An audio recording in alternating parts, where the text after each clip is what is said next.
आज हम लोग पढ़ेंगे भारतीय संविधान की विशेषताएं। ठीक है। भारत का जो संविधान है वो संपूर्ण विश्व में एक अनोखा संविधान है, अद्वितीय संविधान है। ठीक है, सबसे अलग संविधान है। तो इस अद्वितीय, अनोखे और सबसे अलग संविधान की क्या विशेषताएं हैं, उन विशेषताओं पर आज हम प्रकाश डालेंगे। आइए देखते हैं इस जो हमारा कॉन्स्टिट्यूशन है। तो हमारा आज का टॉपिक है features of the Indian constitution. शुरू करते हैं। सबसे पहला हमारा है लिखित संविधान। जी हाँ, लिखित और सबसे बड़ा संविधान।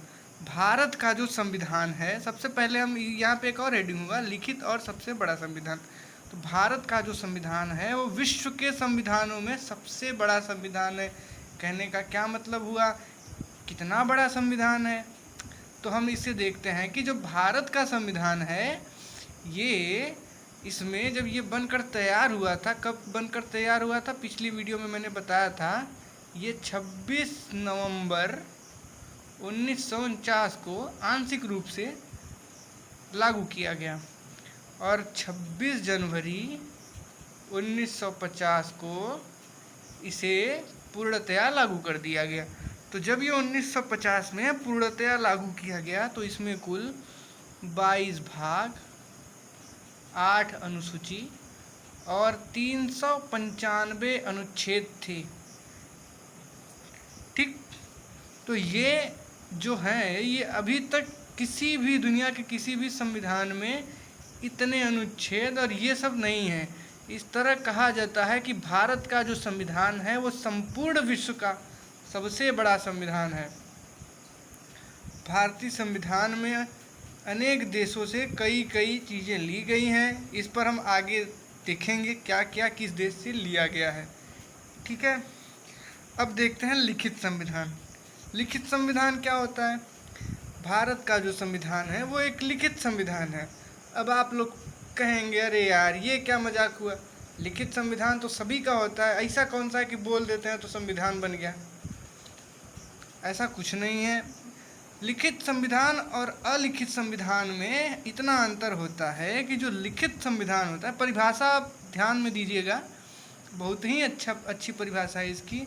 लिखित संविधान जो होता है वो एक निश्चित समयांतराल में एक निश्चित संविधान सभा द्वारा बनाई जाती है, जैसा कि भारतीय संविधान के प्रावधान में है। भारत का जो संविधान है वो उसका गठन संविधान सभा का आपका हुआ था जुलाई 1946 में, मैंने पिछली वीडियो में बताया था, और ये 26 नवंबर 1949 को लागू हुआ। तो 26 नवंबर 1949 को लागू हुआ, तो टोटल 2 वर्ष 11 माह और 18 दिन इसे बनने में लगे। भारत का जो संविधान है, ठीक है, लिखित संविधान वह संविधान होता है जो एक निश्चित संविधान सभा द्वारा एक निश्चित समयांतराल में लिखा गया हो। और इसे लिखा किसने था? इसे लिखा था संविधान सभा ने।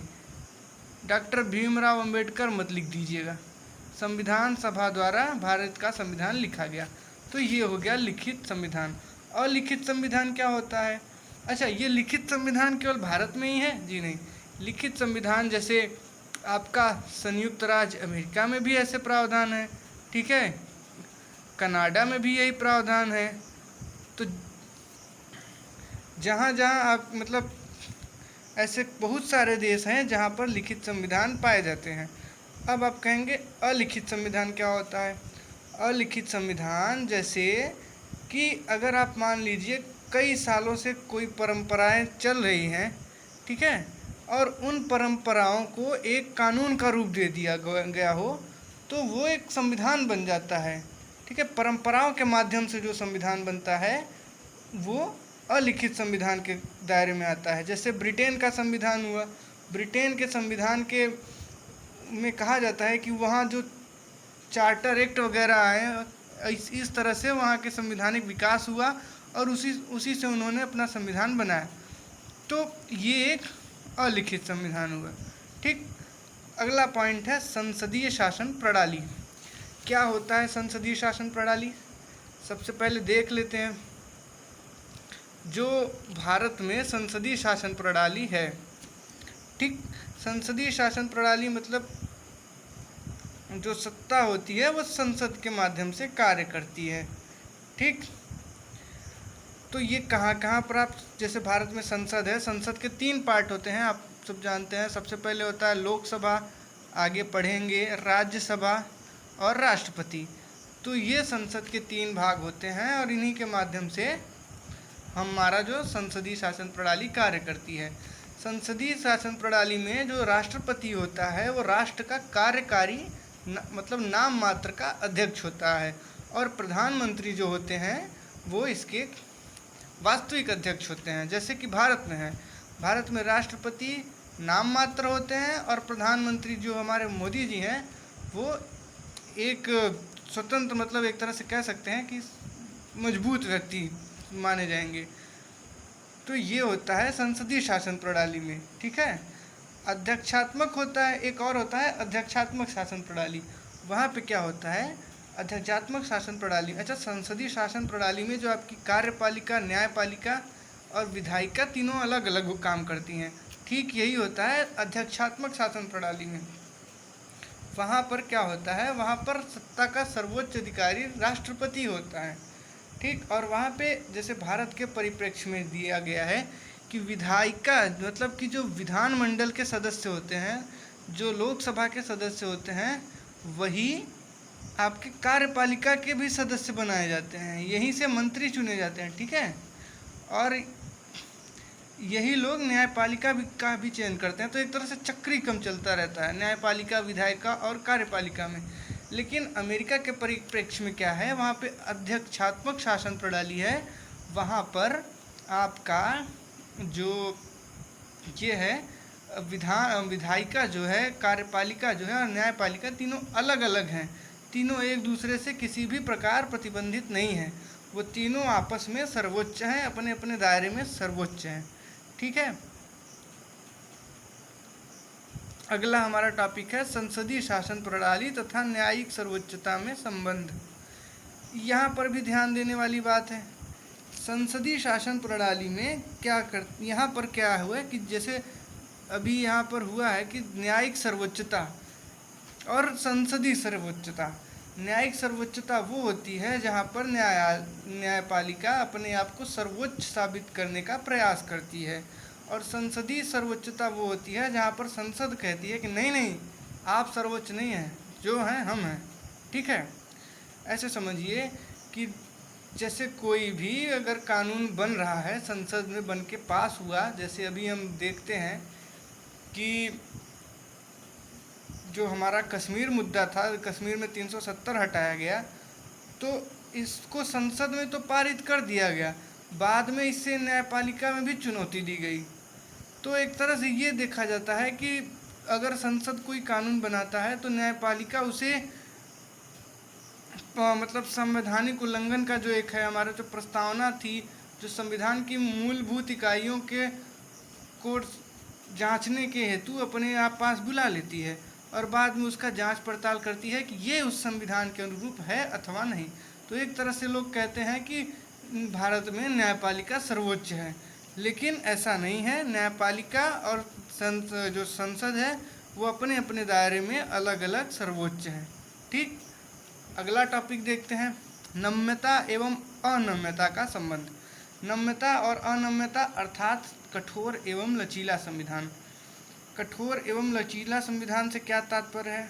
अच्छा, यहाँ पर एक बात और ध्यान देने वाली है। संसदीय शासन प्रणाली कहाँ पर सर्वोच्च पाई जाती है? ये ग्रेट ब्रिटेन से, ये जो ग्रेट ब्रिटेन है आपका यूएन, वहाँ पर संसदीय शासन प्रणाली सर्वोच्च होती है। वहाँ पर न्यायपालिका संसद के अधीन कार्यरत होती है, ठीक है। और ये यूएस में क्या होता है, यहाँ पर न्यायिक सर्वोच्चता है, यहाँ पर न्यायपालिका सर्वोच्च होती है। और भारत वाले क्या हैं, भारत वाले सब करते हैं, जो कहीं नहीं होता वो भारत में होता है। भारत में ये भी सर्वोच्च है, ये भी सर्वोच्च है, लेकिन अपने अपने दायरे में। अनम्यता एवं नम्यता अर्थात कठोर एवं लचीला संविधान। भारत का जो संविधान है वो कठोर भी है, लचीला भी है।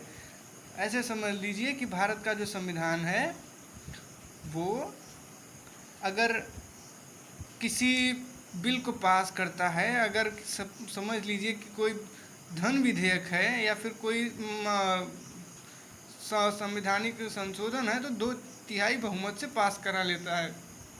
ये क्या हुआ, ये भारत का एक लचीला, भारतीय संविधान का एक लचीलापन दर्शाता है। लेकिन अगर किसी संवैधानिक संशोधन में 2/3 बहुमत से पास करवाने के साथ ही राज्यों के भी मत मांगे जाते हैं, तो ये संविधान के कठोर रिजता को दर्शाता है। ठीक है, इसमें भी है ये जो लचीलापन है, ये ग्रेट ब्रिटेन से है, और आपका कठोरपन यूएस से है। यूएस में संवैधानिक संशोधन के लिए बहुत समय लगता है। यही कारण है कि लगभग 200 वर्षों का संविधान होने के बावजूद वहाँ पर बहुत ही कम संवैधानिक संशोधन देखने को मिले हैं, और भारत में तो लगभग हर साल होते रहते हैं। ठीक है, अगला टॉपिक है स्वतंत्र न्यायपालिका। जैसा कि हम पहले जान चुके हैं कि भारत में न्यायपालिका सर्वोच्च होती है। ठीक, अब ये किस रूप में होती है न्यायपालिका? भारत में ध्यान दीजिएगा कि एकल न्यायपालिका रहती है। एकल न्यायपालिका क्या होती है? ये एकल न्यायपालिका को ऐसे समझ लीजिए, जैसे अमेरिका में क्या होता है, वहाँ पर राज्यों का, जो वहाँ के राज्य होते हैं, वहाँ के लिए अलग न्यायपालिका कार्य करती है, और जो अमेरिका संघ होता है उसके लिए एक अलग न्यायपालिका कार्य करती है। ठीक है, लेकिन भारत में ऐसा नहीं है। भारत में आप जानते हैं सुप्रीम कोर्ट है, फिर हाई कोर्ट है, फिर सेशन कोर्ट है। ठीक, जिला के। तो इसमें होता क्या है कि ऐसा नहीं है कि जो जिला वाली अदालत है वो सिर्फ जिले का केस जिला वाले में जाएगा, हाई कोर्ट में किसी राज्य तक का जाएगा। ठीक है, और सुप्रीम कोर्ट में केवल भारत संघ का। ऐसा यहाँ पे कुछ नहीं है। यहाँ पर कार्यों को वर्गीकृत किया गया है। ठीक है, कि कुछ मामले ये देखेंगे, इससे बड़ा जो मामला होगा वो ये देखेंगे, और इससे बड़ा जो मामला होगा ये देखेंगे। ठीक है, यदि आपको कोई कानूनी कार्रवाई की गई है और आप इससे संतुष्ट नहीं हैं और आपको लगता है कि आपको न्याय नहीं मिला है, तो आप हाई कोर्ट में जा सकते हैं।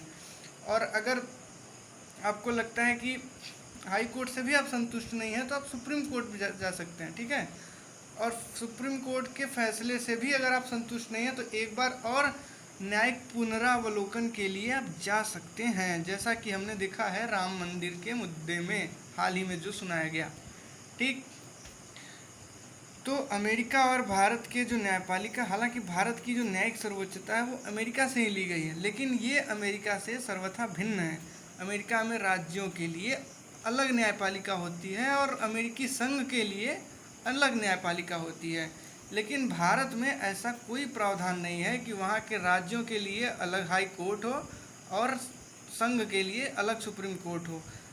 जो यहाँ का न्यायपालिका है वो कई क्रम में विभाजित है। आप यहाँ से होते हुए ऊपर तक जा सकते हैं।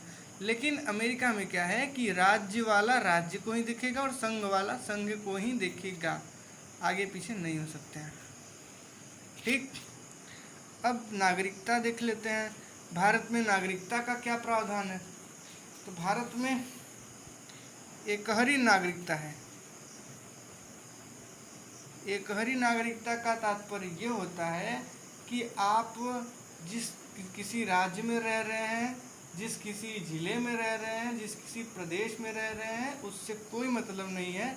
आप अगर भारत में हैं तो आप भारत के नागरिक कहे जाएंगे। ठीक है, लेकिन अगर हम अमेरिकी परिप्रेक्ष्य देखें तो अमेरिका में ऐसा कुछ भी नहीं है। अमेरिका में इसका जस्ट अपोजिट है। जैसे अमेरिका में हमें क्या देखने को मिलता है कि अगर आप वहाँ किसी राज्य के नागरिक हैं तो सबसे पहले आप वहाँ के राज्य के नागरिक होंगे और उसके बाद आप अमेरिकी संघ के नागरिक होंगे। तो एक तरह से वहाँ पर दोहरी नागरिकता कार्य करती है। ठीक है, और भारत में क्या है? एकहरी नागरिकता। अब हम देखते हैं लोकतंत्रात्मक गणराज्य। क्या होता है लोकतंत्रात्मक गणराज्य? देखिए, आधुनिक समय में, वर्तमान समय में विश्व के अधिकतर देश लोकतंत्रात्मक हैं, लेकिन भारत जो भारतीय संघ है, भारत जो है वो लोकतंत्रात्मक होने के साथ साथ एक गणराज्य भी है। ठीक है,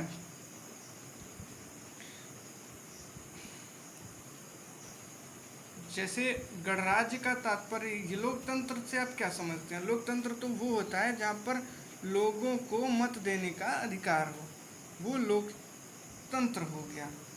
और गणराज्य में क्या होता है कि अपने चुनिंदा व्यक्तियों को वो आगे लाते हैं। जैसे ग्रेट ब्रिटेन में क्या होता है, जो शासन है वो अभी भी वहाँ की महारानी चलाती हैं, ठीक है। और चाइना को ही देख लीजिए, वहाँ पर अभी भी साम्यवादी दल, वहाँ पर भी लोकतंत्र है लेकिन एक तरह से कम्युनिस्ट विचारधारा के लोग रहते हैं, ठीक है। तो ऐसी व्यवस्था भारत में की गई है और इसे दुनिया के जितने भी संविधान हैं उनसे अलग बनाने का प्रयास किया गया है।